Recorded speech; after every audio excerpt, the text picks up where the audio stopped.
तो अभी हम बात कर रहे हैं RRB, NTPC, level 6, station master post के लिए जो डॉक्यूमेंट वेरिफिकेशन है उसमें क्या क्या चीज़ें हैं उसको एक बार ध्यान से देखते हैं।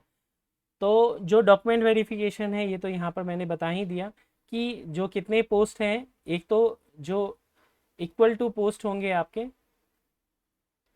जितनी भी वैकेंसी उसके अकॉर्डिंग प्लस 50% उसको वो कॉल करेंगे।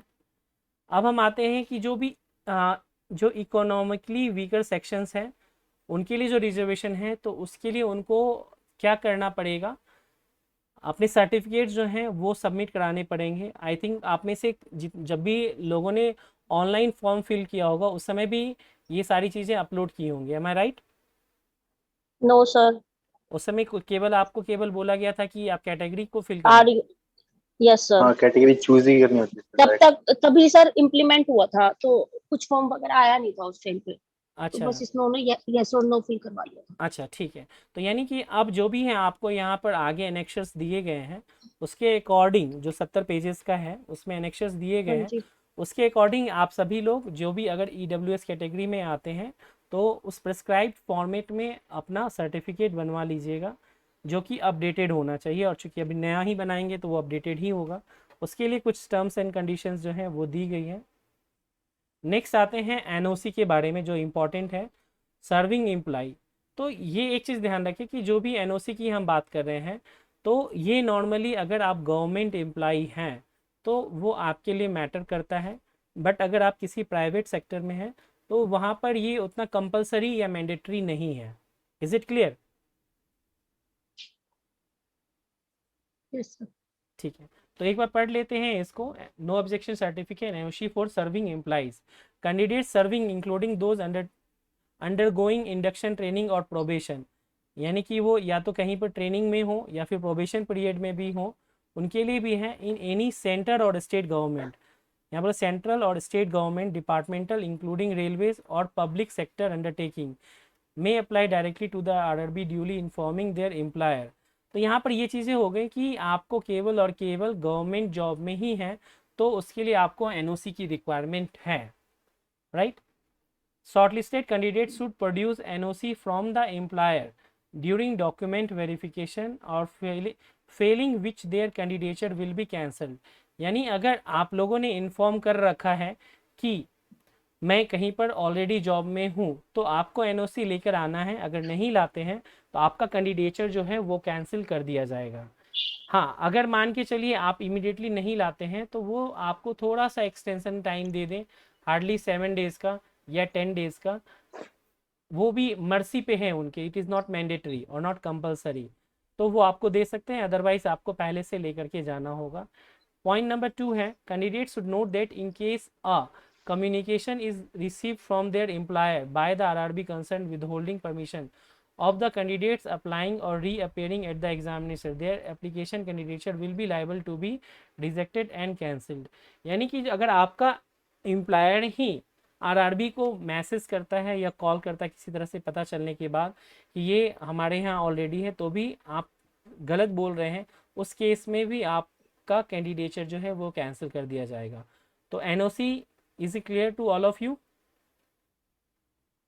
और is there any question?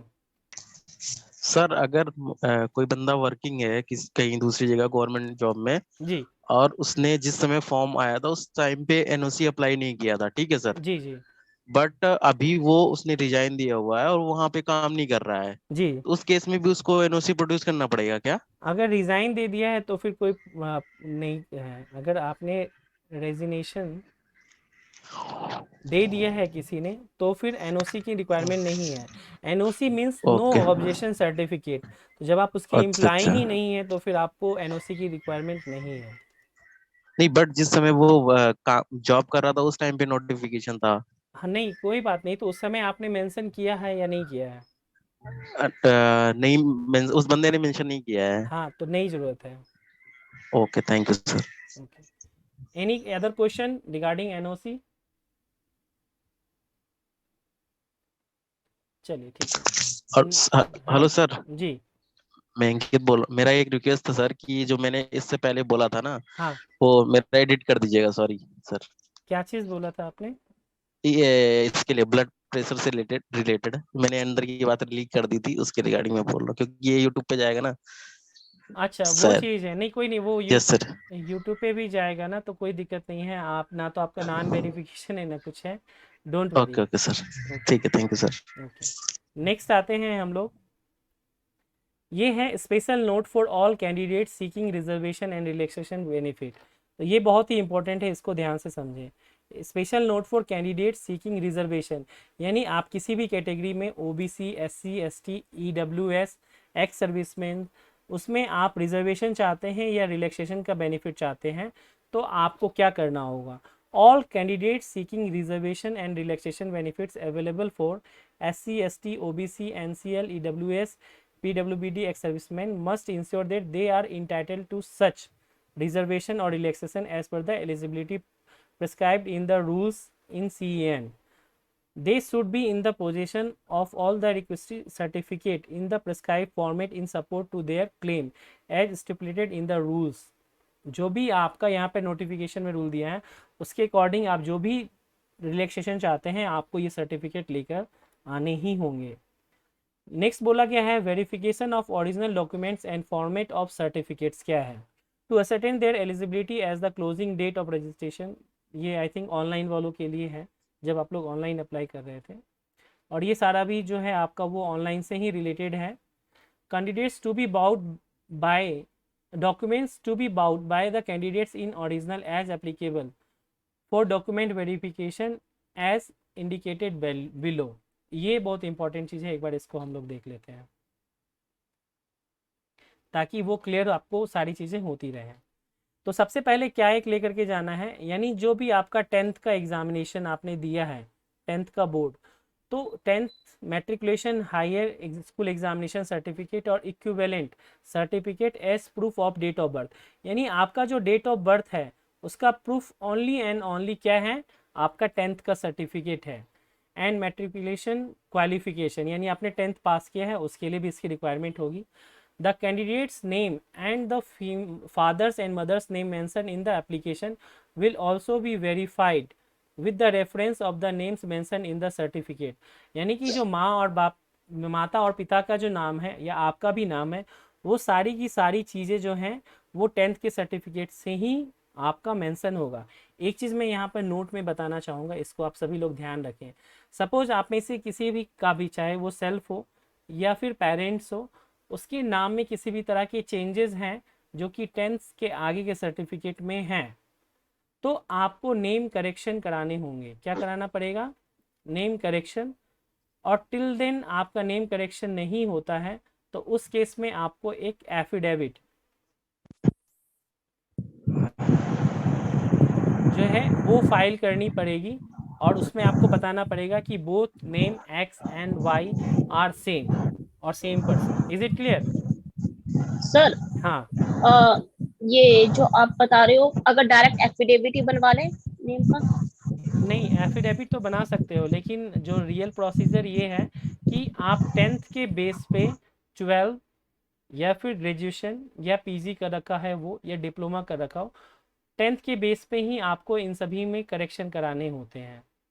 But at A time of बहुत ही शॉर्ट टाइम होगा आपके सामने, तो आप एफिडेविट से काम चला सकते हैं, बट ये शॉर्ट टर्म है। बट लॉन्ग टर्म के लिए आपको कि वो 2% तो अलग अलग नहीं है, आपको ज़रूरी है कि आप 10th के बेस पे ही सारे नाम चेंजेस के लिए एटलीस्ट अप्लाई तो कर ही दें। Is it clear?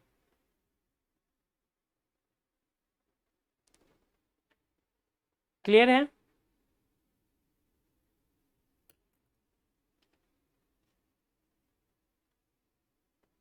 I think there is a network issue.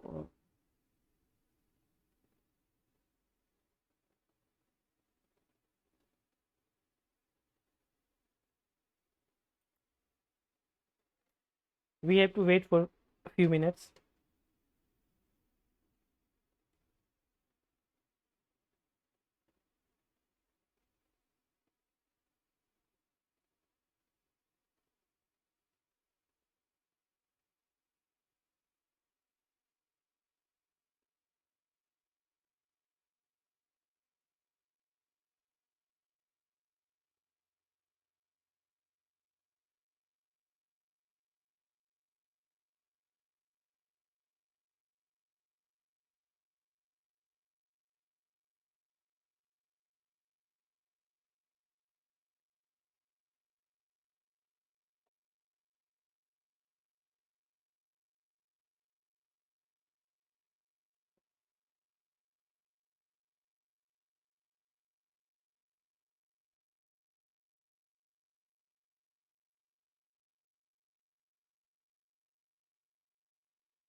Start हो जाएंगे, जैसे बच्चे की पढ़ाई वगैरह के, और जो भी है मान लो उस समय हाँ। बीमार पड़ जाए तो हॉस्पिटल वगैरह के, फिर उस समय कौन नहीं नहीं, तो हमने आवाज जब मिल जब पा रही फॉर्म है? फिल किया उसमें दिखा, अच्छा उसमें यस सर। दिखाया नहीं था फॉर्म में। चलिए ठीक है, सभी लोग ज्वाइन कर लीजिए।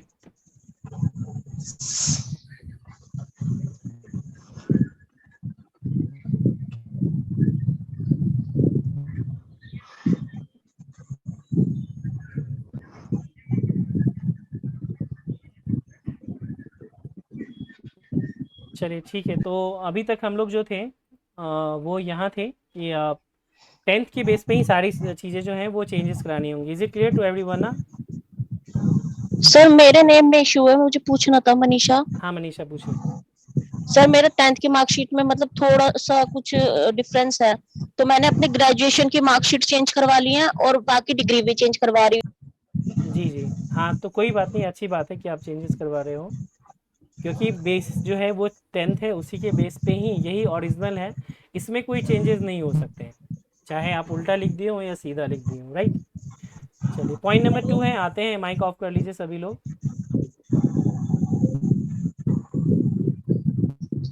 माइक सभी लोग ऑफ कर लीजिए प्लीज़। सॉरी मेरा Recording in progress. ठीक है, चलिए तो नेक्स्ट आते हैं, जो हमारा पॉइंट नंबर 2 है, +2 higher inter secondary PUC equivalent certificate as applicable वो चाहिए। ग्रेजुएशन के लिए आपका यूनिवर्सिटी का डिग्री और इट्स इक्विवेलेंट चाहिए। तो चूंकि ये NTPC है, जो नॉन टेक्निकल आपका है, तो इसमें नॉर्मली आप सभी लोगों का जो है वो ग्रेजुएशन रहा होगा, या फिर डिप्लोमा या बीटेक भी, आप मतलब ये सॉरी बीटेक वगैरह भी हो सकते हैं, यानी मिनिमम जो है वो ग्रेजुएशन तो चाहिए एंड अबव चाहिए। तो वो सारे के सारे आपके पास ओरिजिनल सर्टिफिकेट होने चाहिए। अगर मान लीजिए ओरिजिनल नहीं भी हैं तो आपके पास प्रोविज़नल होने चाहिए। अगर प्रोविज़नल नहीं भी हैं, अगर दोनों चीज़ें, तो आपको अपनी जो यूनिवर्सिटी है वहाँ से आपको रिटन में लिखवाना होगा कि हाँ आप कैंडिडेट्स ऐसे हैं और यहाँ से आपने पास आउट किए हैं और आपकी ये सारी की सारी चीज़ें हैं। Is it clear? नेक्स्ट आते हैं point number 4, SC/ST certificate as format as per annexure 1, यानी अभी हम एनेक्चर 1 देखेंगे, वहाँ पे SC/ST के लिए जो सर्टिफिकेट है वो चाहिए। OBC और NCL के लिए annexure 2, not older than 1 year from the date of document verification, यानी आपका जो डेट ऑफ डॉक्यूमेंट वेरिफिकेशन है, सपोज मान के चलिए आज 11 सितंबर है और मान के चलते हैं 25 सितंबर को आपका एग्ज़ाम DV होना है, तो 25 सितंबर से 1 साल पहले तक का होना चाहिए, उससे ज़्यादा पुराना नहीं होना चाहिए। Not older than 1 year from the date of DV। Point number 6 है non creamy layer declaration by OBC NCL candidates as per annexure 2A, यानी इस एनेक्सर 2 के दो पार्ट हैं, एनेक्सर 2 और एनेक्सर A, इसको ध्यान रखना है। नेक्स्ट है income and asset certificate to be produce by EWS section of annexure 3, यानी जो हम EWS की बात पहले कर रहे थे उनके लिए एनेक्सर 3 है। फिर इसी का थर्ड A है income certificate for waiving examination fee, तो ये तो ऑलरेडी आप लोगों ने कर लिया होगा, जिनका नहीं भी किया होगा तो कोई दिक्कत नहीं है। नेक्स्ट है माइनॉरिटी कम्युनिटी डिक्लेरेशन और non judicial stamp paper as per annexure 4, तो जो इससे माइनॉरिटी से रिलेटेड होंगे उनके लिए एनेक्सर 4 है। 10 नंबर पे आए initial discharge certificate for ex serviceman, ये सबसे इम्पॉर्टेंट है। जितने भी एक्स सर्विसमैन हैं वो उन्होंने जहाँ पर भी, चाहे वो इंडियन आर्मी रही हो, इंडियन नेवी रही हो, या फिर जो है हमारा एयरफोर्स रहा हो, वहाँ से उन्होंने डिस्चार्ज सर्टिफिकेट ले लिया है कि हाँ अब आप सेवानिवृत्त हो चुके हैं, तो ये सारी चीज़ें होनी चाहिए ओरिजिनल, ये उनके पास प्रूफ होना चाहिए। नेक्स्ट है medical certificate for person with benchmark disability as per format, तो ये उनके लिए एप्लीकेबल होगा। नेक्स्ट हम आते हैं point number 12, self declaration for ex serviceman as annexure 7, NOC for serving employees with the date of appoint from the current employer, तो ये तो NOC के बारे में भी हमने चर्चा कर रखी, यानी कि अगर हम बात करें तो 10 नंबर और 11 नंबर जो है वो एक्स सर्विसमैन के लिए हो गया, और इवन 12 नंबर जो है वो भी सॉरी 10 और 12 वो एक्स सर्विसमैन के लिए, और 13 जो है वो आपका NOC से रिलेटेड है।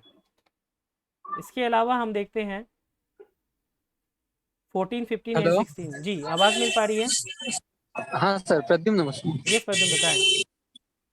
सर एक एनओसी के रिगार्डिंग एक डाउट है। जैसे करंटली अभी पीएसयू में मैं जॉब करता हूँ, बैंक ऑफ इंडिया में। जी सर तो इसमें अगर एनओसी इशू करते वक्त अगर बैंक प्रॉपर टाइम पर इशू ना कर पाए, है जी ना, जी जैसे सपोज मान लीजिए 25 को जैसे एग्जांपल लेते हैं, अपना डीवी है, जी तो मैं जैसे जैसे ही डेट अनाउंस होती है ना, और मैं डीवी के लिए अप्लाई करता हूँ एनओसी के लिए, है ना, जी बैंक में, हम्म अगर वो प्रॉपर टाइम पर डिलीवर नहीं कर पाए या फिर बेवजह वो थोड़ा प्रॉब्लम करे, तो इसमें अपने को कुछ रिलैक्सेशन मिल सकता है आरआरबी की तरफ से, हाँ या रिलैक्सेशन फिर इस अपन बेस को एक्सप्लेन हाँ कर सकते हैं।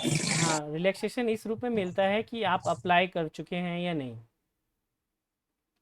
मेन चीज़ होता है कि सपोज अगर आज, सर जैसे आज अगर लिंक एक्टिवेट हुई है, हाँ डेट डेट अनाउंस हुई है डीवी की 25 सितंबर, हम्म तो मैं आज ही सारी फॉर्मेलिटीज परमिशंस, तो वैसे मैंने जब जब एग्जाम दी थी, जब जब बैंक को इन्फॉर्म किया था, वो सब ईमेल लेटर है मेरे पास। यस यस पर मैं इन्फॉर्म जैसे कर देता हूँ, जैसे एक एग्जाम जब मेंस का था तो मैंने इन्फॉर्म कर दिया था, लेकिन उनकी तरफ से एनओसी नहीं आया था, फिर भी मैं एग्जाम देने तो गया, मैं वेट नहीं कर सकता था, जी जी है ना। तो ऐसे केसेस में सपोज अभी भी मैं इन्फॉर्म कर दूं उनको मेल के थ्रू, और उनका अगर रिप्लाई ना आए, एनओसी ना आए, और डीवी की डेट आ जाए, हाँ हाँ तो उस केस में तो फिर मैं आरआरबी जाऊंगा ही ना, मतलब डीवी के लिए उनको कह दूंगा कि मेल की कॉपी लेकर के जा सकते हैं क्या, कि सर आई हैव हाँ applied for NOC but still they have not given me. Yes yes बिल्कुल। तो ये अप्लाई वाला जो पार्ट है ना, आप जैसे ही अप्लाई करेंगे जब भी डेट आता है उसके अकॉर्डिंग एनओसी के लिए, तो वो बेसिकली क्या होता है ना, आपको इंटीमेट करना होता है। अंडरस्टैंड? अगर आपने इंटीमेट या इंटीमेशन कर दिया है तो उतना काफ़ी है कि हाँ आपके पास इसकी एक कॉपी है कि आपने यहाँ अप्लाई किया था और इसके अकॉर्डिंग आपको फर्दर इस जॉब को छोड़ के वहाँ के लिए जाना है। तो ये आपके सामने एक लीगल है ना डॉक्यूमेंट हो जाता है, सपोर्टिंग डॉक्यूमेंट आपके लिए। और दूसरी चीज़ मैं ये बताऊँ कि नॉर्मली क्या होता है, जब भी आप हायर पोस्ट के लिए अप्लाई करते हैं तो आपको जो भी उस समय की प्रेजेंट ऑर्गेनाइजेशन आपकी होती है, जिसको मैं बोलूँ मदर ऑर्गेनाइजेशन, वो हमेशा सपोर्टिव होती है। अंडरस्टैंड? कि वो आपका काम इमिडिएटली करेंगे, जो सीनियर्स भी होंगे वो आपको बहुत ओके अप्रिशिएट करेंगे और आपको सपोर्टिव वे में आपको हेल्प करेंगे, जल्दी काम आपका हो जाएगा, जो नॉर्मली सर, 5 दिनों में हो। एक्चुअल में ना एक केस ऐसा हुआ था, मेरी जो जूनियर थी उनका एसबीआई पीओ में हुआ था, और वो बैंक ऑफ इंडिया में क्लरिकल में थी। जी जी तो उन्होंने एनओसी के लिए अप्लाई किया था इंटरव्यू के लिए, तो जी उनको भी मतलब बहुत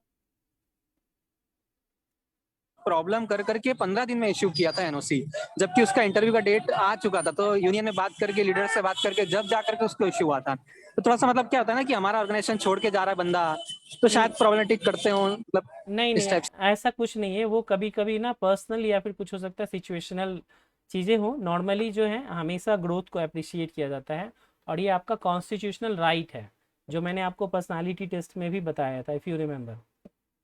हाँ ठीक है चलिए, नेक्स्ट आते हैं 14 number, NOC for serving defence personnel x हमें सर्विसमैन दिख विद। नहीं रहा है, ये सिर्फ मुझे नहीं दिख रहा है या फिर बाकी लोगों को भी कुछ दिख नहीं रहा है? पर नहीं मुझे दिख भी रहा नहीं है। दिख रहा, विजिबल आ नहीं नहीं है। सकता है। अच्छा स्क्रीन नहीं दिख मुझे पा भी रही नहीं है, दिख रहा। एक मिनट रुक जाइए। बट एनओसी तो सर पहले ही दे दिया जाता है, जैसे हम जैसे ही अब नोटिफिकेशन अच्छा आता है अभी तुरंत अप्लाई विजिबल है करते हैं तो देखिए। यस सर, अभी है। यस सर विजिबल है। ओके चलिए थैंक यू। तो बेसिकली सर हाँ सर मैं कह रहा था कि जैसे मैंने पहले मैं इसमें बैंक ऑफ इंडिया में वर्किंग था, हम्म तो जब मैं वो छोड़ करके अब ये दूसरे पीएससी में मैंने ज्वाइन किया था, तो वो लोगों ने जैसे ही नोटिफिकेशन निकला ना, मैंने तुरंत अप्लाई किया, तो उसके लगभग 15 डेज के अंदर वो लोग लेटर बना के दे देते हैं वो, तो फिर मेरे हिसाब से ये लास्ट में क्यों रखते हैं। सर आप कौन सी ब्रांच में थे? मैं इधर मुंबई ब्रांच में था भाई। सर आपका नाम क्या है, मैं अभी कांटेक्ट करना अभी चाहूंगा। नाम मत हाँ बोलिए, बाद में बाद में बाद बाद में में बाद बाद में। में ठीक है, ग्रुप बना हुआ है वहाँ आप लोग डिस्कस कर लीजिएगा। तो चलिए ओके 14 ओके। नंबर पॉइंट है जिसमें कि एक्स सर्विसमैन के लिए बोला गया है प्रोबेबल डेट ऑफ डिस्चार्ज जो है वो एनओसी सर्विंग। नेक्स्ट है 15 गैजेट नोटिफिकेशन और any legal document in case of formal change of name as mention. तो ये वो चीज़ हो गया कि अगर आपका कोई भी नेम चेंज होता है तो आइदर आप गैजेट के थ्रू कर सकते हैं या फिर कोई लीगल डॉक्यूमेंट, जो मैं बता रहा था आपको इसकी थोड़ी देर पहले, कि आप क्या करेंगे एफिडेविट, वो लीगल डॉक्यूमेंट हो गया, वो चीज़ें आप करा सकते हैं। 16 है receipt of offline payment if made through a challan at SBI branch और pay in slip of computerise. तो इसकी रिक्वायरमेंट, ये सारी डॉक्यूमेंट्स आपके पास, आप लोगों ने ऑनलाइन किया होगा तो दिक्कत नहीं है। Self certification by the transgender certificate, अगर कोई ट्रांसजेंडर कैंडिडेट हैं तो उनके लिए इसका एक सर्टिफिकेशन होना चाहिए। जम्मू कश्मीर के डोमिसाइल है तो उसके लिए यहाँ पर जी ज़रूरी है। Next certificate of eligibility issued by the government of India as per, तो कोई भी गवर्नमेंट ऑफ इंडिया के थ्रू ये सारी चीज़ें दी गई है, पारा 4.1 इसको देखना होगा। 20 है डिक्री ऑफ डिवोर्स और judicial separation from the competent court of law as applicable and affidavit. तो बेसिकली जिनका भी डिवोर्स हो चुका है तो उस केस में अगर कोई डिक्री मिली हो या फिर कोई ऐसा डॉक्यूमेंट है कोर्ट की तरफ से, वो प्रोड्यूस करना पड़ेगा। नेक्स्ट है death certificate of husband in case of window, अगर कोई विडो है तो उनको अपने हस्बैंड का डेथ सर्टिफिकेट देना पड़ेगा और एफिडेविट भी देना पड़ेगा कि वो अभी तक जो है दोबारा शादी उन्होंने नहीं किया है। तो जो विडो से रिलेटेड आपको रिलैक्सेशन मिलता है या रिजर्वेशन, उसका बेनिफिट तभी मिल पाएगा। पॉइंट नंबर 22 है ex serviceman candidates who secure civil employment after applying for the CEN should give self declaration to the concerned employer about the detail of application against CA। तो ये basically ये बोला गया है कि अगर कोई ऐसे एक सर्विसमैन हैं जिन्होंने कोई एक सिविल एम्प्लॉयमेंट हासिल कर ली है after the applying of CEN, यानी कि 2019 में ये वैकेंसी आई थी और इसको अप्लाई करने के बाद कहीं और भी ये जॉब कर रहे हो प्रेजेंट में, तो वहाँ पर भी उनको एक सर्टिफिकेट NOC जो है उसकी रिक्वायरमेंट है वो उनको वहाँ से लेनी पड़ेगी। तो ये पॉइंट नंबर 22 बेसिकली ये थे जिसको कि मैंने बताया। तो अभी जो इम्पोर्टेंट 1 से लेकर के 22 पॉइंट्स बताएं, इसको समझने में किसी भी प्रकार की परेशानी आप लोगों को? हाँ सर। ठीक है, चलिए, थैंक यू।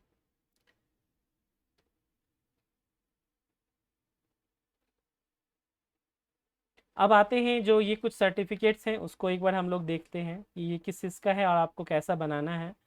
तो ये आपके सामने एक जो सर्टिफिकेट है वो दिख पा रहा होगा, caste certificate for SC ST। तो जो सबसे पहले आपको एनेक्सर 1 है उसमें आपको कास्ट सर्टिफिकेट इसी फॉर्मेट में आपको बना करके देना है, तो यही होगा। इसमें कोई डाउट है आपको? ये तो ऑलरेडी आप लोगों का बना होगा, जब भी आप लोग जॉब की प्रिपरेशन कर रहे हैं गवर्नमेंट जॉब की, ऑलरेडी आप लोगों ने बना रखा होगा। M I right? राइट। चलिए ठीक है, तो इसमें कोई प्रॉब्लम नहीं है, ये उसी का पार्ट है, इसी का पार्ट है आपको कि इसमें सारी चीज़ें आपको वो मेंशन करनी है। नेक्स्ट हम आते हैं एनेक्सर 2। एनेक्सर 2 को अगर हम देखें तो ये बेसिकली किस चीज़ के लिए है? OBC के लिए है, other backward class. Form of certificate to be produced by OBC applying for appointment of post under the government of India. तो OBC सर्टिफिकेट का ये आपका एनेक्सर 2 हो गया। इसमें आपको आपका नाम होगा, आपके पेरेंट्स का नाम होगा, आपका प्लेस ऑफ वो होगा, डिस्ट्रिक्ट होगा, और यहाँ पर आप किस कम्युनिटी से बिलोंग करते हैं वो होगा, और रिजोल्यूशन नंबर क्या है जब गवर्नमेंट ऑफ इंडिया ने आपकी कास्ट को OBC कैटेगरी के अंदर डाला था उसका डेट होगा, फिर यहीं पर आपकी डिटेल्स होगी। और ये जो भी बनेगा आपका SDM से नहीं बनेगा, इस चीज़ को याद ध्यान रखेंगे। जो डिस्ट्रिक्ट मजिस्ट्रेट होते हैं उन्हीं का केवल वैलिड हो, क्योंकि ये गवर्नमेंट ऑफ इंडिया की पोस्ट है। Is it clear? सर तहसीलदार का भी तो चल जाता है? नहीं, डिस्ट्रिक्ट मजिस्ट्रेट का ही चलेगा जो आप OBC सर्टिफिकेट के लिए जाएंगे। इसीलिए मैंने आपको स्पेसिफिक वे में बोला, अगर अभी तक आपने नहीं बनाया है तो आजकल जितने भी फॉर्म हैं वो सारे के सारे ऑनलाइन ही आपको अप्लाई किए जाते हैं, तो आप ऑनलाइन अप्लाई आज के डेट में कर दें। Is it clear? सर तो जो ऑनलाइन मिलती है फॉर्मेट, हाँ, और ये फॉर्मेट इस पे ले जाना है, ये जो वहां से मिलेगा हम लोग को उस फॉर्मेट में ही? नहीं, फॉर्मेट कहाँ से मिलेगा आपको? इस फॉर्मेट जो का प्रिंट online- आउट, इस फॉर्मेट का प्रिंट आउट आप कर सकते हैं, एक तो ये ऑप्शन है, लेकिन ये आप जब ऑफलाइन मोड में जाएंगे उसके लिए हो गया। बट ऑनलाइन का तो अपना एक प्रिस्क्राइब फॉर्मेट होता है, वो ऑल ओवर इंडिया जो है वो आपको वैलिड होता है, तो उसमें आपको वरी की नीड नहीं है। लेकिन सर वही उसमें पूछ रहे साइन तो तहसीलदार के ही होते हैं ना, जो SDM के ही साइन होते हैं उसमें तो। नहीं, डिस्ट्रिक्ट मजिस्ट्रेट के साइन होते हैं, यहाँ पे लिखा हुआ है डिस्ट्रिक्ट मजिस्ट्रेट और डिप्टी कमिश्नर ETC। लेकिन सर जो no sir sir, actually online no करते सर, हैं ना एक्चुअली उसमें तो वो तहसीलदार ब्लॉक के ही तक होता है होते भाई, हैं। मेरे वो पास ब्लॉक बना तक हुआ है ब्लॉक ना। No sir, actually OBC certificate is given by SDO, sub divisional officer. SDO and RO। तो ये ऑनलाइन की बात कर रहे हैं आप ऑफलाइन की बात कर रहे हैं? No sir, it's offline.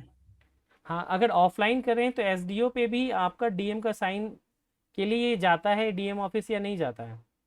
No, sir, actually, जाता है sir counter side. that's why, sir, actually, it is given ETC, like district magistrate and ETC is given. So actually, OB certificate is given by SDO. Okay, so आप इसको देख कर verify कर लीजिएगा, क्योंकि Yes, sir. Yes, sir. Actually, 3 years before, I actually made this certificate for SSC CGL. So that's why actually SDO has given me that certificate. So that's why. Okay, then no problem. But अगर But किसी as yeah, like as you were saying, I have made 3 years before. But if now the rule has been changed, so I have no idea. Like 3 years before, I have made, and this the same in the same format. So So actually, basically, the certificate. हाँ, Yeah. So basically an OBC certificate you have to made every year. Okay, you have to renew it on every year.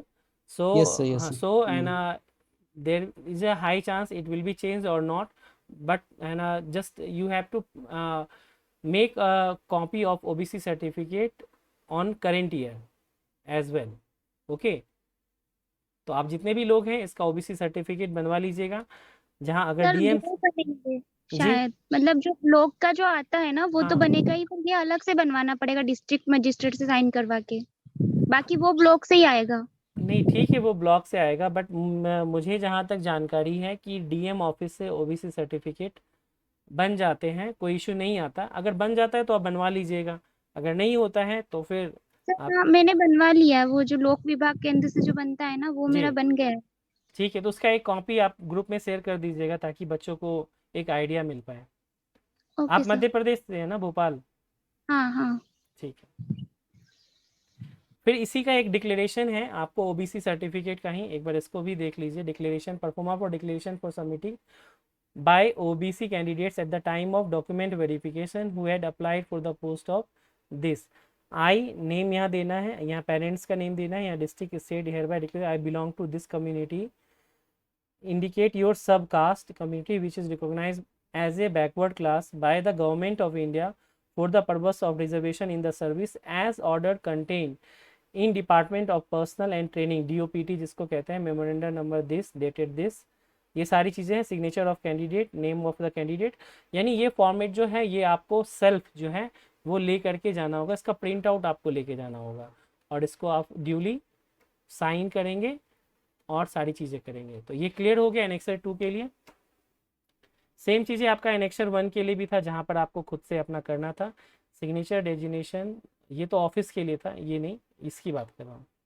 Okay, ये आपको खुद से करना होगा। तो ये OBC का annexure 2A, is it clear? Yes sir. ठीक है, अब हम आते हैं एनेक्सर 3 की बात। तो यहाँ पे लिखा है government of name of address of the authority issuing certificate, income and asset certificate. ये EWS कैटेगरी के लिए है, उसमें सर्टिफिकेट नंबर होगा, डेट होगा, वैलिड फॉर द ईयर भी होगा मेंशन।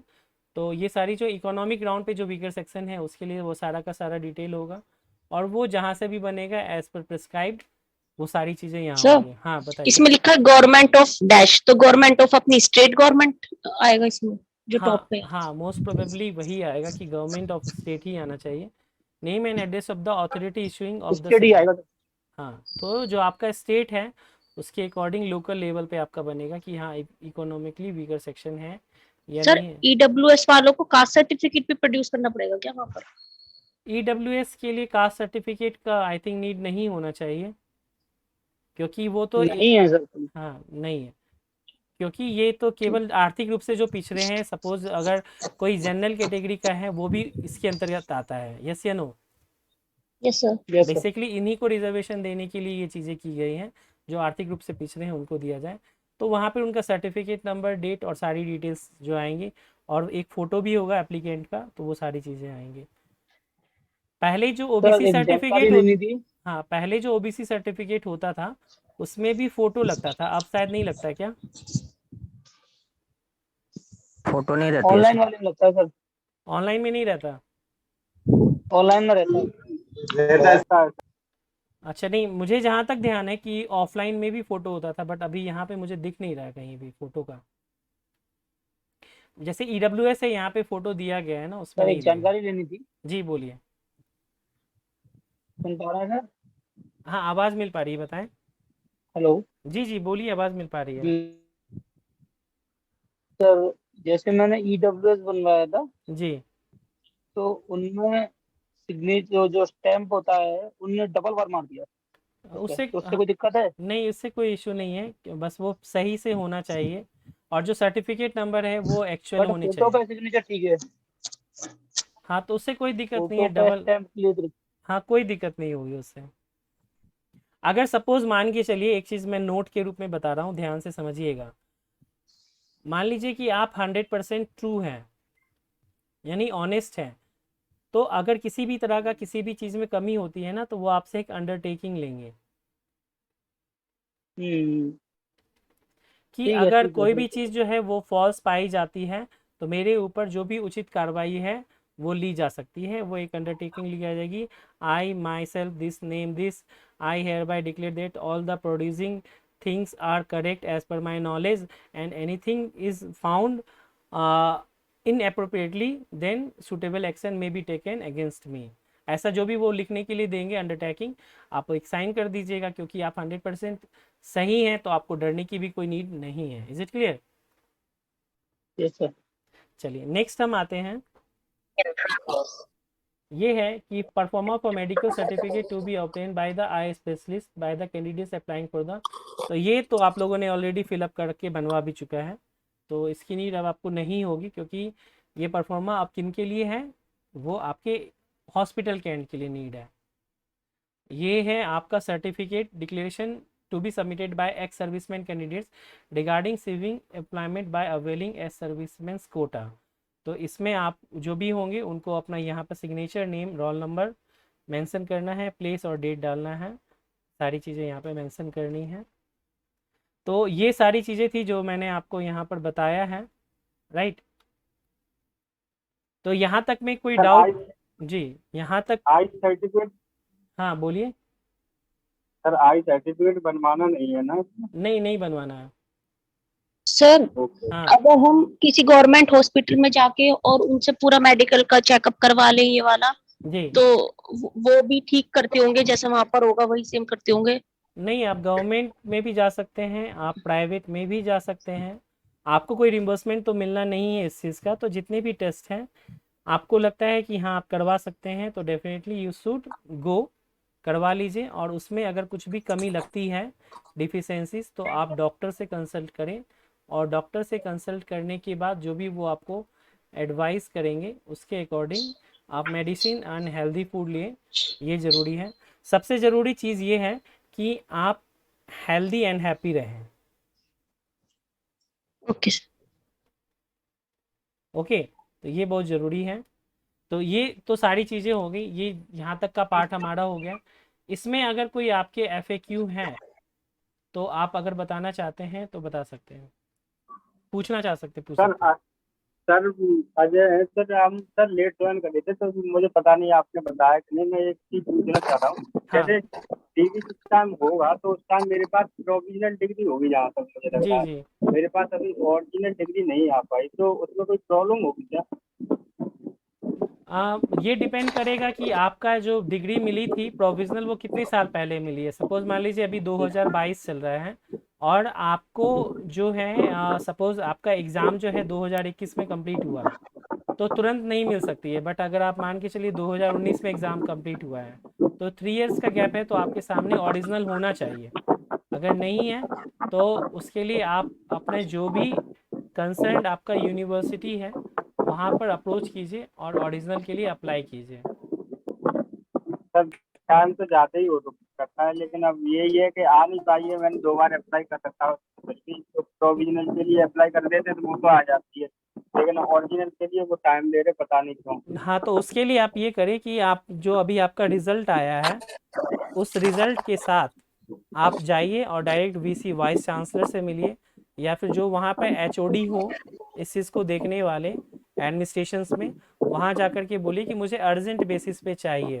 अगर आप नहीं दे सकते अर्जेंट बेसिस पे, तो आप रिटर्न में मुझे लिख करके दीजिए कि हाँ मैं पास हो चुका हूँ और अभी ओरिजिनल आप देने में असमर्थ है। ओके सर, क्योंकि मेरी 16 में ग्रेजुएशन हो गई थी, अभी तक उन्होंने प्रोवाइड नहीं कराई, 2 बार अप्लाई करने नहीं के तो इसके लिए आपको फिर वहाँ भी परेशान किया जाएगा, तो आप जाइए और जा करके कीजिए। सर सेम मेरा है, मेरे को तो मिल चुकी है, लेकिन वही नेम की प्रॉब्लम डिग्री पे भी है। तो अगर मैं अब अप्लाई करूंगी तो आ नहीं पाएगी, तो मुझे प्रोविजनल ही लेनी पड़ेगी। हाँ तो कोई नहीं, आप प्रोविजनल ले लीजिए और नेम करेक्शन के लिए आप वहाँ पर अप्लाई कर दीजिए ऑन द बेस पे। Okay sir. ठीक सर है, एक डाउट है। हाँ बोलिए। सर बोल रहा हूँ कि जैसे जो ओरिजिनल मार्कशीट्स रहेंगे हमारी, उनकी एक फोटो कॉपी का जो भी हम सेट ले जाएंगे, जी तो इनको क्या गेजेटेड ऑफिसर्स के द्वारा ही अटेस्ट करवानी है या सेल्फ अटेस्टेड चल जाएंगी, या फिर कुछ नहीं कराना है? नहीं, मैं बता देता हूँ आपको। अब जितने भी अटेस्टेशन होते हैं ना, वो सेल्फ चलते हैं। यानी जो भी आपका ओरिजिनल डॉक्यूमेंट होगा, उसका जो भी आप कॉपी लेकर के जाएंगे, 2 कॉपी लेकर के जाइए और उसको सेल्फ अटेस्ट कर लीजिए। साथ ही फ़ोटो जो होगी रिसेंट, वो आप लेकर के जाइए। साथ ही आपका जो भी आईडी प्रूफ है, सपोज मान लीजिए आधार, तो वो आप लेकर के जाइए, ओरिजिनल एंड फोटो कॉपी। साथ ही आपका पैन नंबर है, वो लेकर के जाइए। उसके अलावा एडिशनल आपको लेके जाना है बैंक की डिटेल। अगर बैंक का चेक है, कैंसल्ड की चेक, तो वो लेकर के जाइए, उसमें सारी चीज़ें मेंशन्ड होती हैं। उसके अलावा अगर आप ऑलरेडी कहीं पर एम्प्लॉयड हैं, तो वहाँ पर ईपीएफओ के थ्रू आपको एक नंबर मिलता है, एम्प्लॉयमेंट प्रोविडेंट फंड के थ्रू। जो लोग भी हैं, तो वो आप नंबर जो है यूएएन नंबर बेसिकली उसको कहा जाता है, एज आई रिमेंबर। तो वो डिटेल भी आपके पास होनी चाहिए। तो ये बेसिक चीज़ें हैं जो आपको रखनी होंगी। Is it clear? Yes sir. Sir photo जिस टाइम पे फॉर्म में डाला था वो नहीं बनवा सकते थे? सॉरी सर फोटो जो फॉर्म में डाला था वो वाली चाहिए या फिर न्यू बना सकते हैं सर अभी? फोटो जो फॉर्म में डाला था, कोशिश कीजिए कि वही रहे तो बेहतर रहेगा। सर तो सर फॉर्म उसी में की जो डाली कॉपी हाँ, जो फॉर्म में डाली थी ना, अगर वो है, नहीं तो फिर आप लेटेस्ट भी ले लीजिए, इससे कोई इशू नहीं है। मैं क्या कह रहा हूँ कि अगर मान लीजिए आपने जो फॉर्म में डाला 2019 में और अभी 2022 है, अगर आपका फेस थोड़ा बहुत चेंजेस भी हो गया ना, तो वो क्या लिखाएंगे आपसे, अंडरटेकिंग एक ले लेंगे कि हाँ मैं जो हो वही व्यक्ति हूँ, कोई भी गलती होती है तो मेरे ऊपर कार्रवाई की जा सकती है। और जो अंडरटेकिंग होती है उसमें बेसिकली फिंगरप्रिंट्स जो है 5 उंगलियों के लिए जाते हैं। सर मैंने तो 2016 का फोटो उससे दूसरा निकलवा के 19 में लगा दिया था, और अब तो एकदम चेंज हो चुकी है। अच्छा चलिए कोई नहीं, तो लेटेस्ट फोटो ही लेकर के जाइए, ज़्यादा सही रहेगा। Is it clear? चलिए ठीक है, अब हम लोग आते हैं एक जो सबसे इम्पोर्टेंट पार्ट है, प्लीज़ शेयर योर एक्सपीरियंस। तो आप में से कितने लोग हैं जो अपना एक्सपीरियंस शेयर करना चाहते हैं, वो मुझे बताइएगा।